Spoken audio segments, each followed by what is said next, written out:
Hallelujah. बघा, आजचं आपलं वचन प्रभूने पाठवलेलं आहे. आपली निवड कोणी केलेली आहे? आपल्याला कोणी निवडलेलं आहे? देवानं निवडलेलं आहे. आपण त्याला निवडलंय की त्यानं आपल्याला निवडलंय, हे कॉन्सेप्ट आपल्याला जोपर्यंत क्लिअर होत नाही तोपर्यंत ह्या ख्रिस्ती जीवनाचं आपल्याला मूल कळणार नाही. प्रभू येशू ख्रिस्तान आज जगातील एवढी मोठी लोकसंख्या आहे, त्यातली त्यानं थोडकीच जी त्याला पाहिजे तेवढीच त्यानं निवडलेली आहे. म्हणून आजचा विषय जो आहे आपला, परमेश्वरानं आपल्याला निवडले, आपण कोणाला निवडलेलं आहे हे देखील आपल्याला लक्षात असणं गरजेचं आहे. देवानं आपल्याला आईच्या उदरात म्हणजे आईच्या आपल्या पोटात असतानाच परमेश्वरानं आपल्याला निवडलेलं आहे. ना की जन्म दिला आणि आपल्यामध्ये पाप आलं मग आपल्याला परमेश्वरानं निवडलं, मग त्यानं जवळ केलं, अशा गोष्टी नाही. तर परमेश्वरानं आईच्या उदरात असताना आपली निवड केली आणि आपल्यासाठी पुढचे सगळे फ्युचर प्लॅन्स आपल्यासाठी आखून ठेवले की ह्या गोष्टी होणार आहेत आयुष्यामध्ये. प्रभूची आपल्याला ओळख होणार आहे आणि प्रभू आपल्याला भेटणार आहे. त्या सर्व गोष्टी योगायोगानं घडलेल्या नाही, तर त्या देवानं प्रभू येशू ख्रिस्तानं घडवून आणलेल्या आहेत. आज खूप सारी लोक आपल्याला पाहायला मिळत आहेत. खूप सारी जगामध्ये लोकसंख्या मला वाटते 150 कोटी काहीतरी आहे. तर त्यातनं आपल्याला थोडकी लोक, मोजकीच हातावर मोजणाऱ्या बोटासारखी आपल्याला तेवढ्या जणांनाच त्यानं निवडलेलं आहे. आज परमेश्वरानं त्याच्या काळामध्ये याकोबाला निवडलं, योहानाला निवडलं, मोशेला निवडलं, इसाकाला निवडलं आणि आत्ताच्या या जनरेशनमध्ये तुम्हाला आणि मला निवडलेलं आहे. कशासाठी निवडलेलं आहे? तर त्याची फळं इतरांनाही आपण द्यावीत यासाठी परमेश्वरानं आपल्याला निवडलेलं आहे. तर निवडलंय तर आपण काय केलं पाहिजे त्याच्यासाठी हे देखील आपल्याला कळणं गरजेचं आहे. निवडले तर निवडले, ठीक आहे, आणलंय जगात, जन्म घातलाय, जगात आणलंय, सगळं जग दाखवलंय देवानं, इतकंच म्हणून नाही. तर आपल्याला निवडले तर आपली इच्छा काय आहे, आपली जबाबदारी काय आहे, आपण काय केलं पाहिजे हे देखील तितकंच गरजेचं आहे. एक वचन काढूयात आपण, स्तोत्रसंहिता 4:3. स्तोत्रसंहिता 4 अध्याय वचन नंबर 3. तरी हे ध्यानात ठेवा की परमेश्वराने आपणासाठी भक्तिमान मनुष्य निवडून काढला आहे. मी परमेश्वराचा धावा करीन तेव्हा तो माझे ऐकेल. काय सांगितलेलं बघा, तरी हे ध्यानात ठेवा, परमेश्वरानं आपणासाठी, कोणासाठी निवडले आपल्याला?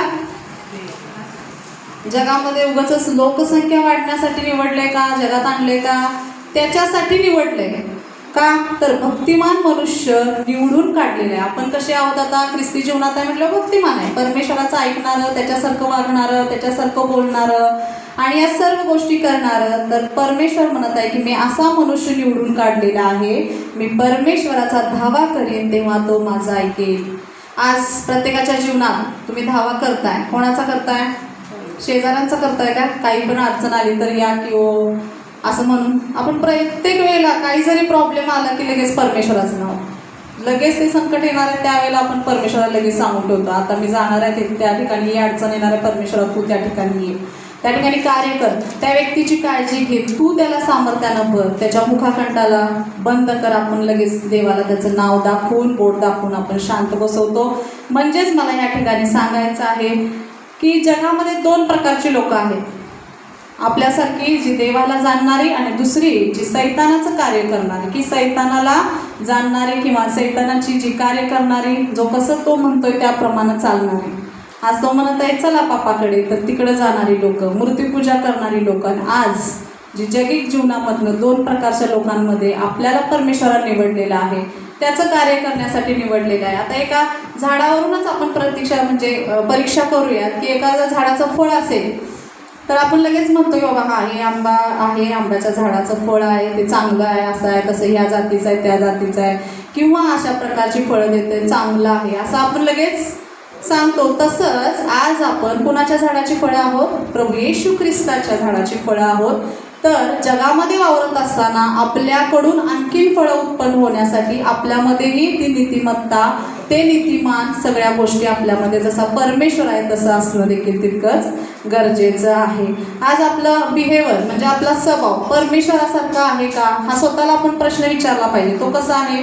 शांतमय आहे, शांतीचा राजा असं म्हणलेलं आहे. तसा आहे का आपल्याला नाही, लगेच आपल्याला पटकन येणारा राग, पटकन येणारा द्वेष, लगेच भांडण, तंटा, ह्या गोष्टी आपण लगेच करतो. प्रत्येकाचा स्वभाव वेगवेगळा आहे. पण परमेश्वर सांगत आहे जी सैतानाची लोक आहेत ती त्याच्यासारखंच वागणार, ती पापात तर पापातच चालणार आहे. आज आपण प्रभू येशू ख्रिस्ताची निवडलेली थोडकीच लोक आहोत, तर त्याच्यासारखंच नीतिमान आणि धार्मिकतेमध्ये आपण चालणार आहोत. आता बघा आणखीन एक या ठिकाणी सांगावं असं वाटतंय की जे आता आमदार खासदार निवडलेले आहेत त्यांना असं वाटतंय की आम्ही निवडून आलो, गाव आता आमच्या ताब्यात येणार आहे, सगळी सत्ता आमच्या ताब्यात येणार आहे, खुर्ची आली म्हटलं की सगळ्या गोष्टी आल्या. पण परमेश्वरानं आपल्याला या जगामध्ये आणून आपल्याला निवडलेलं आहे, त्याचा गौरव किती मोठा असायला पाहिजे आपल्याला. ते गौरवी गोष्ट आहे आपल्यासाठी की परमेश्वरानं आपल्याला निवडलेलं आहे, आपली निवड केलेली आहे. एवढं सुंदर आपण आहोत, एवढं सुंदर की देवानं आपल्याला निवडलेलं आहे, त्याला आपण आवडलेलो आहोत. ह्या गोष्टीचा गौरवशाली आपल्याला अभिमान असणं तितकंच गरजेचं आहे. ना की ते आमदार खासदार होणे हे जगी काय थोड्या काळासाठी, फक्त 1 वर्ष असेल, 5 वर्ष असेल सत्ता, 10 वर्ष सत्ता असेल. पण परमेश्वरानं आपल्याला सार्वकालिक जीवनासाठी निवडलेलं आहे, तुमची माझी निवड केलेली आहे त्याच्या कार्यासाठी. हे देखील आपल्याला तितकंच गरजेचं आहे. आणि त्याचबरोबर परमेश्वर आपली काळजी कशी घेतो, जसं आपला मोबाईल किती छान आपण सांभाळून ठेवतो ना, सकाळ संध्याकाळ त्याला चार्जिंग असेल किंवा त्याच्यात बॅलन्स संपला तर बॅलन्स टाकणं असेल, कवर त्याच्यावरती स्क्रीन गार्ड, कुठेही काही फुटू नये तुटू नये, अगदी छान मोबाईल आपण यूज करतो किंवा तो वापरत असतो. पण परमेश्वरही देखील परमेश्वराचे आपण लेकरं आहोत, तो किती आपली काळजी घेत असेल हे देखील आपल्याला लक्षात असणं गरजेचं आहे. डोळ्यातल्या भावलीप्रमाणे, डोळ्यातली जी भावली आहे त्याप्रमाणे तो आपल्याला जपतोय, हातातल्या फोडाप्रमाणे तो जपतोय. कुठेही आपली लेकरं इकडे तिकडे गेली तर तो आपली काळजी घेत आहे, हे देखील आपल्याला गरजेचं आहे लक्षात असणं. ठीक आहे, जन्म दिलाय असंच वाऱ्यावरती सोडलोय, कधीच बोलवलं तरी कधीच तो येत नाही आहे, कुठल्याच प्रॉब्लेममध्ये तो हाताला आमच्या लागत नाही आहे, अशा गोष्टी आहेत का? करतोय तो कार्य, पण ते आपल्याला दिसत नाही आणि आपण त्याचा गौरव कधी करायला पण आपल्याला वेळ पण नसतोय, काही कारण असतं. काही पण असू दे, छोट्या मोठ्या साक्षी त्या या ठिकाणी परमेश्वराच्या गौरवासाठी आपण सांगणं गरजेचं आहे.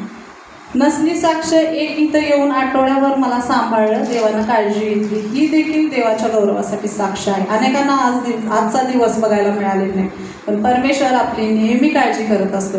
एवढ्या उन्हामध्ये अनेक लोकांना खूप त्रास झाले, खूप असे चक्कर येऊन, जरा 5 मिनिटं उन्हात थांबलं तर चक्कर येण्या किंवा उष्माघातानं इकडं झालं तिकडं झालं, या गोष्टी सगळ्या ऐकायला मिळत आहेत आपल्याला. पण परमेश्वरानं आपल्याला प्रत्येक कोरोना आला, काय काय गोष्टी आल्या, पण परमेश्वरानं आपल्या ह्या निवडलेल्या लोकांपर्यंत कधी आणून दिलं नाही, कधीच नाही. तर ही काळजी परमेश्वर आपल्याला डोळ्यातल्या भावलीप्रमाणे तर हातातल्या फोडाप्रमाणे घेत आहे, हे देखील लक्षात घेणं गरजेचं आहे. पण आपण निवडलेले लोक आहेत म्हणून आपल्याला जगातली लोक आपल्यावर प्रेम करतात का? बघा, नाहीच. ही ख्रिस्ती लोक आहेत, त्यांना कशातच घ्यायचं नाही, हे काय वेगळंच करतात, त्यांच्याच नादात असतात. पण परमेश्वरानं आपल्याला निवडलंय, हा अभिमान आपण बाळगणं गरजेचं आहे.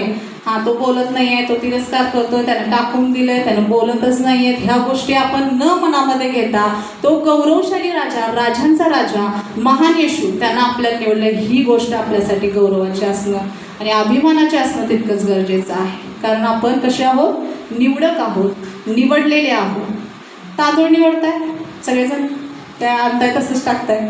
तांदूळ निवडताना आपण त्यातले खडे आपण काय करतो? बाजूला करतो की काय? तसंच खड्यासहित भात नाही ना, ते खडे बाजूला करतो. तसंच ही जगातली लोक आपल्याला वेगळं करतात खड्यांसारखं, पण परमेश्वरानं त्यांनाच उचललेलं आहे, अशाच खड्यांना निवडलेलं आहे आणि त्याच्या साच्यामध्ये बसवलेलं आहे. जे हातातले अंगठे आहेत बघा, त्याला वेगवेगळा शेप असतो, स्टोन्स वगैरे असतात, चौकोन असतो, गोल असतो, तसं शेपप्रमाणे आपल्याला त्यानं बनवलेलं आहे. आपल्यात त्या काही चुका आहेत त्या घासून पुसून स्वच्छ केलेल्या आहेत.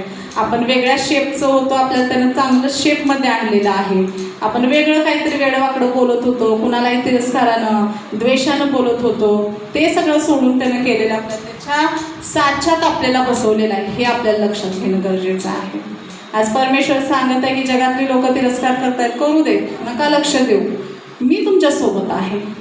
ही आपल्यासाठी महत्त्वाचं आणि अभिमानाची गोष्ट आहे की आपण परमेश्वराची लोक आहोत, त्याची निवडक लोक आहोत, हे आपल्याला ध्यानात ठेवणं तितकंच गरजेचं आहे. आणखीन एक वचन आपण बघणार आहे, निर्गम याचा 19वा अध्याय वचन नंबर 5. निर्गम म्हणून आता तुम्ही खरोखर माझी वाणी ऐका आणि माझा करार पाळाल तर सर्व लोकांपेक्षा माझा खास निधी व्हाल, कारण सर्व पृथ्वी माझी आहे. परमेश्वर काय सांगत आहे की सर्व पृथ्वी, आकाश पृथ्वी निर्माण करता सर्व समर्थ, सर्व व्यापी, सर्वोच्च असा महान येशू म्हणत आहे की माझे तुम्ही काय व्हाल, निधी, खास निधी व्हाल. निधी म्हणजे काय हो, त्याची प्रॉपर्टी आपण व्हाल असं सांगितलं. निधी, निवडक अशी. तर या वचनातनं सांगावं असं वाटतंय की आपण काय वेगळे असं दिसत नाही. वेगळं काही कपडे घालतोय का, जगातली लोक कशी घालतायत ती वेगळी घालताय ना आपण वेगळी घालतोय का, त्यांच्यासारखंच सर्व आपण त्यांच्यासारखं करत आहे, त्यांच्यासारखंच राहत आहे. पण एक वेगळं पण ते म्हणजे बोलण्यातनं, चालण्यातनं, वागण्यातनं हे वेगळं पण आपल्यामध्ये दिसून येतं आणि दिसायला पाहिजे. आपण एक जगात जात असताना ओपन बायबल आहोत. जी लोक आपल्याकडे चार बघत असतात, आपलं बिहेवियर हे परमेश्वरासारखं असणं तितकंच गरजेचं. ना की मोठ्यानं बोलणं असेल, मोठ्यानं हसणं असेल, कुणाला तरी शिव्या शाप देणारा असेल, चाहडी करणारा असेल, लबाड बोलणारा असेल, ही सैतानाची कार्य करणारी लोक करतात. पण आपण जे परमेश्वराची निवडक लोक आहोत, आपण काय कार्य केलं पाहिजे हे आपल्यालाच आपण प्रश्न विचारायला पाहिजे. त्याचबरोबर बघा, आता आपण कुठल्या देशामध्ये राहतो, आपला देश भारत देशामध्ये राहतो. मग आपल्या भारत देशातले जे काही नियम असतील, काय रेग्युलेशन असतील ते आपण यूज करतो, ठीक आहे नाही. भारतात काय आहे बाबा, साडी नेसणं असेल किंवा काय नियम आहेत आपले ते आपण सगळे फॉलो करतो. तसंच रशिया, जर्मन, फ्रान्स किंवा अमेरिका इथले जे काही रूल्स आणि नियम आहेत ते वेगवेगळे आहेत. ते इथं आपण फॉलो करतोय का, नाही. तर परमेश्वराला आपण निवडलंय, तर परमेश्वरानं सांगितलेले जी काही नियम, रूल्स, आज्ञा त्या देखील आपण तितक्याच फॉलो करणं गरजेचं आहे.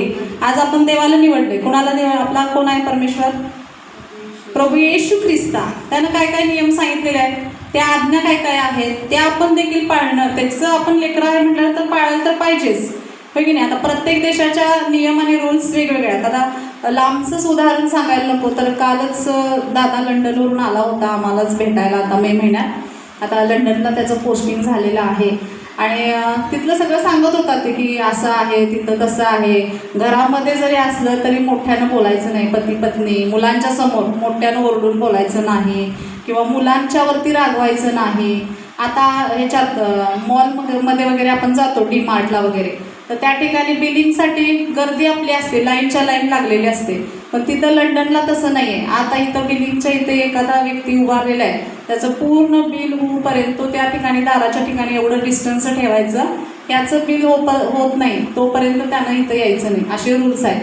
आणि आज आपल्याला आपल्या मॉलमध्ये बघायला मिळते तुडवून सरक बाजूला म्हणून माझा नंबर आहे तिथं असं म्हणून आपल्या ह्या भारत देशामध्ये अशा गोष्टी आहेत. ना रूल्स ना रेग्युलेशन, त्याला तुडवून माझा नंबर होता असं सांगून गोष्टी काय काय आपल्याला पाहायला मिळतात. दुसरी गोष्ट सांगितली त्याने की लहान मुलांना रागवायचं नाही. आज आपण मारून येस तू बाहेर, आता घरात येस तू कुठे गेलायस म्हणून आपण मारून त्याला सरळ करण्याचा प्रयत्न करत असतो. म्हणजेच लहान मुलांना किती छान प्रकारे जपतात हे देखील त्यानं सांगितलं. रागवायचंच नाही आहे त्यांना शाळेत विचारलं जातं म्हणे, आई वडील तुला काय म्हणतात का, तुला कोण घरात त्रास देते का, म्हणजे काही तिथले सगळे नियम, हे तिथले सगळे त्यांना सगळं म्हणजे रूल्स सांगितले. आणि आपल्या इथले पण कसे रूल्स आहेत ते आपण बघू शकतो की त्याला मारल्याशिवाय आपला सकाळ होतच नाही आहे आपली. आणि सगळ्याच गोष्टी आपण मुलांना सगळ्यांनाच म्हणजे आपल्या चांगलं त्याला नियम लागावं किंवा चांगले रूल्स लागावं यासाठी आपण करतो. पण त्या इतर देशामध्ये कसं आहे ते आपल्याला त्यानं सांगितलं. मला या ठिकाणी सांगावंसं वाटतंय की परमेश्वराच्या जे काही नियम अटी आहेत त्याला निवडलंय, मग त्याला निवडले तर त्याचं तर ऐकायला पाहिजे आपल्याला. त्याचे काय नियम आहेत ते फॉलो करायला तरी पाहिजेत. त्याची वचनं आहेत ती आपण आपल्या अंतःकरणात घ्यायला पाहिजे, त्याच्यासारखं वागायला पाहिजे, हे मला यातून सांगायचं होतं. दुसरी गोष्ट सांगितली की पती पत्नी मोठ्यानं ओरडायचं नाही. इकडच्या घरात तिकडं ऐका, ते येऊन फेरी मारून जातात म्हणे, ओरडून बोललं की तिथं चालतच नाही. आपली सकाळच भांडल्याशिवाय होत नाही घरातली, हा आपलं इथला नियम आहे. तर परमेश्वर सांगत आहे की तुम्ही माझी निवडलेली लोक आहेत, तर मी काय सांगितलेलं आहे, शांतीने राहा, शांतीने जा, किंवा ह्या गोष्टी करू नका, त्या गोष्टी करा, हे परमेश्वराने सांगितलेलं आहे. तुम्ही मला तुम्ही जाणलेलं आहे, तर माझ्यासारखं तुम्ही राहायचं आहे किंवा माझ्यामध्ये ज्या गोष्टी आहेत ते तुम्ही काय करायच्या आहेत, फॉलो करायच्या आहेत. आणखीन एक वचन बघणार आहे आपण, स्तोत्र संहिता 100 100वा अध्याय वचन नंबर 3. स्तोत्र संहिता 100.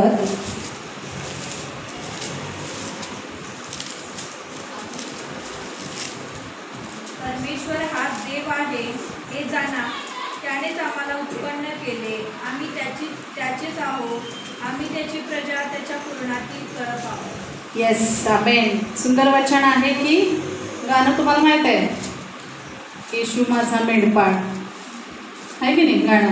तसंच आहे ते वचन बघा. परमेश्वर हाच देव आहे हे जाण, त्यानेच आम्हाला उत्पन्न केले, आम्ही त्याचेच आहो, आम्ही त्याची प्रजा, त्याच्या पूर्णातील कळप आहो. आज आपला मेंढपाळ प्रभू येशू ख्रिस्त आहे. तो आपल्याला कुठे नेतोय त्या ठिकाणी आपण जातोय.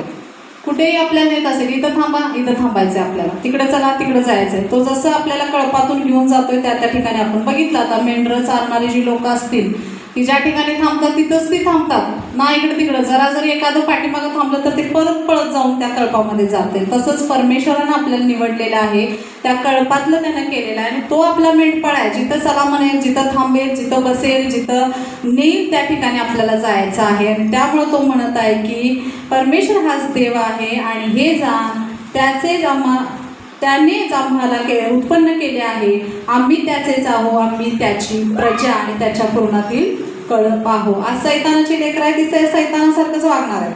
चला या ठिकाणी अटॅक करा, ह्या व्यक्तीला आज धरायचं आहे, त्याच्या घरात जायचं आहे, त्याच्या घरात असं भांडणं लावायचं आहे, ते सैतानाचं ऐकणार आणि ते तशीच लेकरं करणार आहे.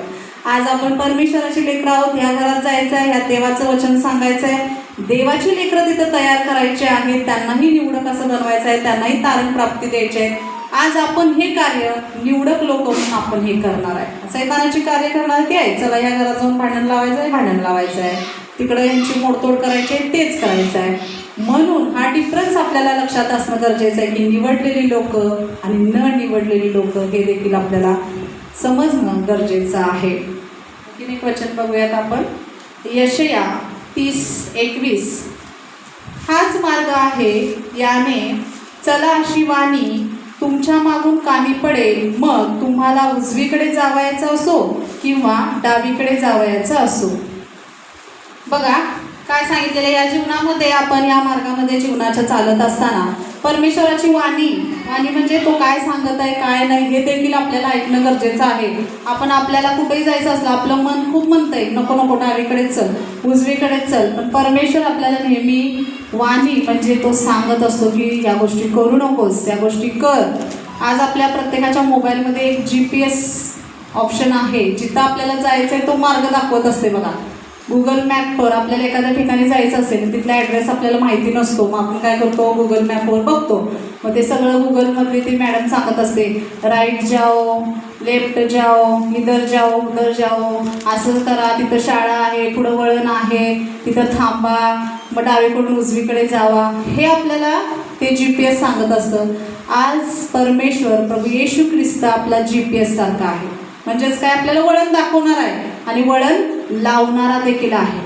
वळण दाखवणारा पण आहे आणि वळण लावणारा पण आहे. आज अनेक चुकामध्ये आपण होतो, अनेक पापांमध्ये आपण होतो, अनेक मूर्तीपूजा आपण करणारे सगळेजणच होतो, पण परमेश्वरानं आपल्याला वळण पण लावलेलं आणि वळण दाखवलेलं पण आहे.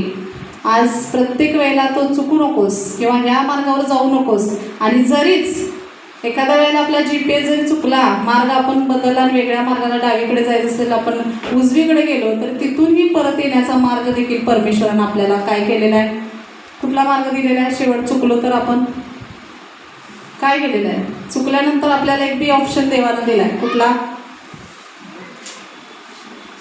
B एक ऑप्शन दिला आहे की त्यानं. चुकलं तर काय आपल्याला लगेच तो नेऊन नरकात टाकत नाही आहे. एक B ऑप्शन ठेवला आहे की आपल्यासाठी. कुठला, पश्चातापाचं दिलाय की त्यांना. चुकलाय तर नाही, चला उचललंय टाकलंय लगेच, असं आहे का. परमेश्वरानं ठीक आहे, चुकलायस, गेलाय मार्गावरून, दुसऱ्या रुळाकडे गेलायस, तू लाईन सोडलेली आहेस, तरी परमेश्वर म्हणत आहे की मी तुला टाकणार नाहीये. तिथून पण आपल्याला लगेच उचलून आणून पश्चातापूर्वक ज्या वेळेला आपण अंतःकरणानं देवाकडे येणार आहे त्यावेळेला तो त्या GPS सारखं आपल्याला परत वळण दाखवणार आहे. जसं त्या मोबाईलमध्ये तो GPS आहे तसं. म्हणून आज आपला परमेश्वरही आपल्याला वळण दाखवणारा देखील आहे आणि वळण लावणारा देखील आहे. बोलण्यासाठी बसण्याचं पण वळण लावत आहे तो, कसं चालायचं हेही वळण लावत आहे तो, कसं बिहेव आपलं असायला पाहिजे हेही सांगत आहे. ह्या सर्व गोष्टी आज प्रभू येशू ख्रिस्त त्याच्या निवडक लेकरांनाच फक्त सांगत. हे कुणाला पण सांगितलंय का त्यानं या आणि बसा आणि काय फ्रीमध्ये आहे का इथे? नाही आहे. त्या ज्याला प्रभू येशू ख्रिस्तांनी निवडलं तेवढ्याच ना सांगलेलं आहे. जी नाही आहे ती आहे तशी भटकत आहे तिकडे आणि तिकडे आणि ते आणि हे काय करत आहे. पण परमेश्वराचा आपण गौरव मानणं आणि आपण अभिमान तेवढा असणं आपल्याला की परमेश्वराचे आपण लेकरं आहोत. जरी चुकलो जरी काही वागलो तरी परमेश्वर आपल्याला सोडत नाही. आदामाचं एक उदाहरण आपण बघूया. आदामाला परमेश्वराने सांगितलं, काय सांगितलं होतं? जा आणि फळ खा. सांगितलेलं परमेश्वराने काय सांगितलेलं? खाऊ नको, सगळी खा पण एका झाडाचं खाऊ नको. पण त्यानं ते काय केलं? खाल्लं, चूक केली आणि मग सगळं पापात केलं. पण देवाला सोडून तो गेला आणि त्याला ते पाप भोगायला लागलेलं आहे. आज काही गोष्टी आपण आपल्या मनाने करतो, ठीक आहे, एखादी करून बघूयात आपण काय होणार आहे. पण त्या वेळेला त्याचा फटका आपल्याला बसत असतो परमेश्वराचा. त्या वेळेला ते फटके बसत असतात. कामं आपली होत नाहीत, काहीतरी प्रॉब्लेम होतो. पण ते आपलंच काहीतरी पश्चाताप आपण मांडलेला नसेल, आपल्या काही चांगल्या झालेल्या गोष्टीला आपण लगेच मग विसरून जातो. पण परमेश्वर त्याचा फटका आपल्याला मारत असतो. हे देखील आपल्याला म्हणजे आपल्या ध्यानात असणं किंवा आपल्याला ते माहिती असणं तितकंच गरजेचं आहे. एक वचन बघूयात. यहोशवा अध्याय 1 वचन नंबर 8. यहोशवा